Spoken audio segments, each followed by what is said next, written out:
My parents and grandparents died in a tragic accident, leaving me with my stepdad and stepbrother. All of the inheritance, over $4 million worth of assets, including a house and a stock portfolio, went to me. My stepdad tried to steal it all, so I made him homeless, caused him to lose his license, and he lost his job. Here's how it happened. I'm Emily, a girl who recently turned 18, but these events took place before my birthday. For context, my father passed away when I was younger, and my mom remarried several years later. She married a man named Greg, who already had a son named Jake, about the same age as me. Let me tell you, my relationship with Greg was not great, but I didn't say much. My mom promised he was a nice guy, but I was skeptical. I've always been a quiet person who avoids confrontation, so I often hid how I felt and let things slide when I shouldn't have. My grandparents were very wealthy, having made smart investments in their prime. They invested in the stock market and real estate, and I later found out their total assets were worth between $4 and $5 million. They also owned a beautiful house worth about $1 million, not far from where we lived. Our family had always been close, and when Greg came into our lives, he was friendly and humble toward my grandparents, so they accepted him. Greg claimed to have a degree in accounting and helped them with basic financial tasks early on. When my grandparents retired, they hired him to manage their finances and investments, trusting him completely.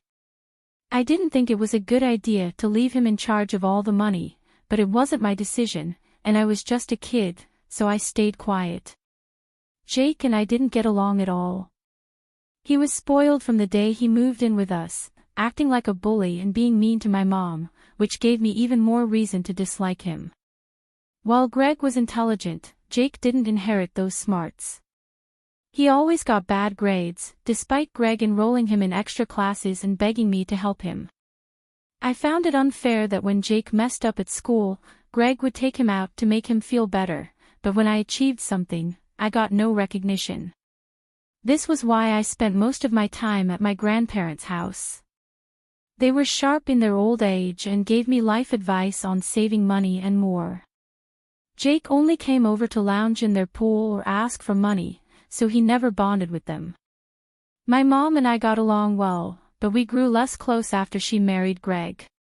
I didn't agree with him on most things, and my mom changed after the wedding. She was always trying to make him happy and get Jake to accept her as his mother. She kept asking me to try to get along with Greg, swearing he was a good man, but all I saw was a shady guy. Even then, I knew he'd screw us over at some point.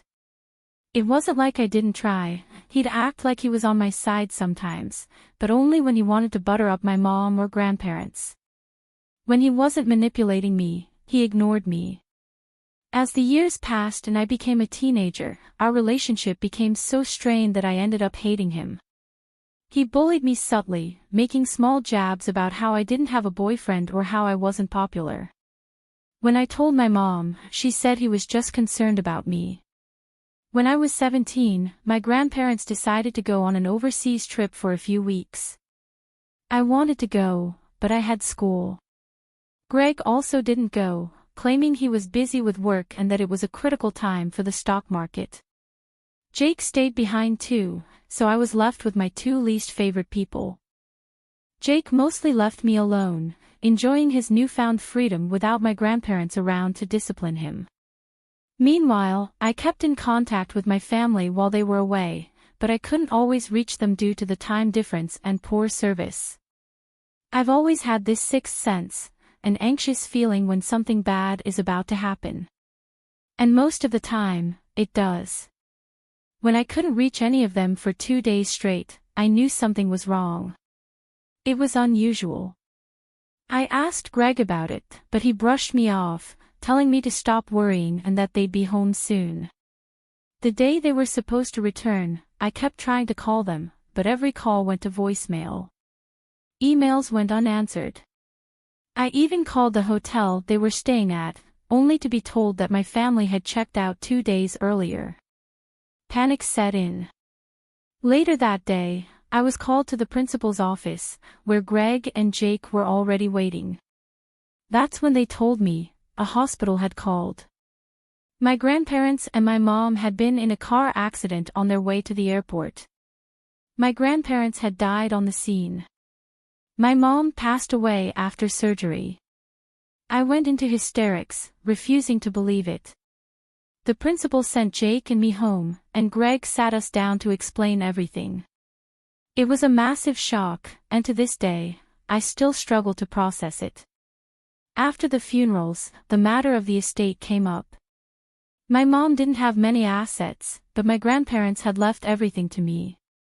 However, there was a clause in the will: I had to be 18 to inherit. Until then, Greg, as my legal guardian, would manage the estate. I could tell he wasn't happy about that. Suddenly, Greg started acting overly nice, constantly checking on me and offering support. Even Jake, who had never cared about me before, tried to act like we were close. But I wasn't fooled. Eventually, Greg tried to convince me to sign everything over to him, claiming I was too young and inexperienced to handle the money. When I refused, he threatened me. That was the final straw. I packed my things and stayed with a friend until my 18th birthday. As soon as I turned 18, I contacted my grandparents' lawyer and began the process of transferring the estate into my name. Greg contested the will, but I fought back. I sued him.